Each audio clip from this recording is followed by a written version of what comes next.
नमस्कार, स्वागत है आपका द इन्फॉर्मेशन में और हम हाजिर हैं आपकी सेवा में।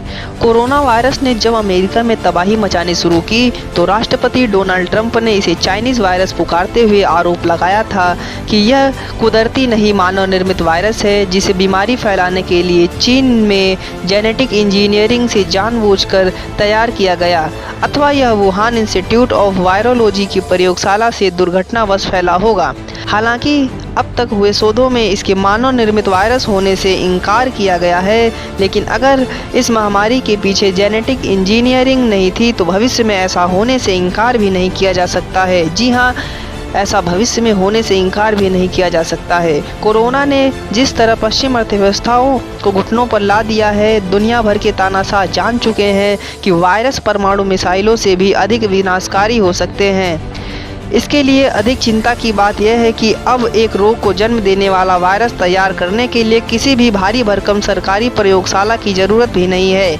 जेनेटिक इंजीनियरिंग में हुए तकनीकी क्रांति के चलते वायरस बनाने के लिए आवश्यक सभी उपकरण इतने सस्ते, सरल और आसानी से उपलब्ध हैं कि कोई भी दुष्ट वैज्ञानिक या कॉलेज में पढ़ने वाला बायो हैकर उनका उपयोग करके कोरोना से भी बड़ा खतरा दुनिया में फैला सकता है। अच्छी और बुरी क्षमता के साथ जेनेटिक इंजीनियरिंग अब हर किसी की आसान पहुंच में है। वायरस तैयार करने के लिए पहला कदम मौजूदा रोगजनक वायरस की आनुवांशिक जानकारी प्राप्त करना है। जो प्रयोग कभी सरकारी और कॉरपोरेटिव प्रयोगशालाओं की सुरक्षित दीवारों के पीछे किए जा सकते थे, वे अब ऑनलाइन शॉपिंग वेबसाइट से खरीदे उपकरणों के साथ घर में ही किए जा सकते हैं। उदाहरण के लिए, जुकाम करने वाला कोरोना वर्ग का एक वायरस जिसे अधिक खतरनाक बनाने के लिए बदला जा सकता है।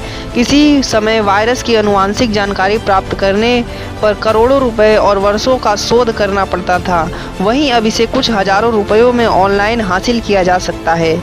अगला चरण मौजूदा वायरस के प्रभाव को बदलने के लिए इसके जीनोम को बदलना है। एक तकनीक ने इसे लगभग उतना ही आसान बना दिया है जितना कंप्यूटर पर किसी दस्तावेज का संपादन करना। कुछ वर्ष पूर्व विकसित की गई इस तकनीक का नाम CRISPR जीन एडिटिंग है। बैक्टीरिया ने खुद को वायरस से बचाने के लिए सहस्त्र शताब्दियों के दौरान जो तरीका विकसित किया, उसी को इस तकनीक ने भी किसी भी जीव के DNA को बदलने के लिए एक सस्ते, सरल और तेज़ तरीके में बदल दिया है।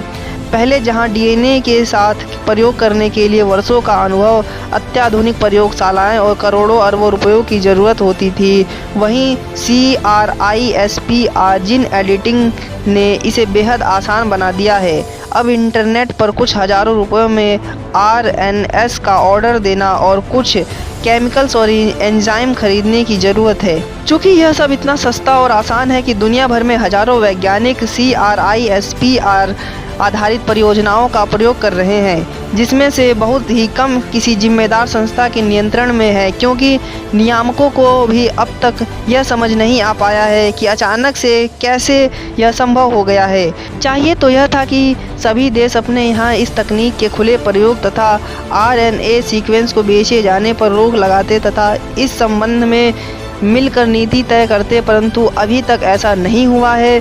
बेहतर यही होगा कि कोरोना महामारी को वायरस के खतरों के प्रति सभी की आंखें खोलने की एक चेतावनी मानते हुए समय रहते वायरस जेनेटिक इंजीनियरिंग को नियंत्रित किया जाए। आप क्या सोचते हैं इस बारे में? आप कमेंट करके हमें ज़रूर बताएं। आपका फीडबैक हमारे लिए बहुत ही महत्वपूर्ण है। धन्यवाद।